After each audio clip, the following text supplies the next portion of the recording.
Satu persatu pengguna jalan Hertasning Makassar diberikan takjil oleh Abituren Taranggana 2008 yang terdiri dari alumni TNI Angkatan Laut, Angkatan Darat, Angkatan Udara, dan juga Akademi Kepolisian.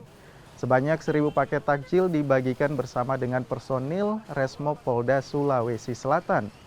Pembagian takjil ini dilakukan sebagai bentuk kepedulian terhadap warga yang masih beraktivitas di jalanan di saat waktu berbuka puasa.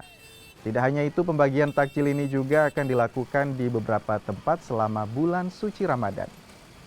Alhamdulillah, kegiatan sore ini yang dilaksanakan oleh Forum Komunikasi Abituren Taranggana 2008 terdiri dari Akmil, AAU, AAL, dan Akpol. Kami lulusan 2008 melaksanakan kegiatan ini untuk membantu meringankan beban masyarakat.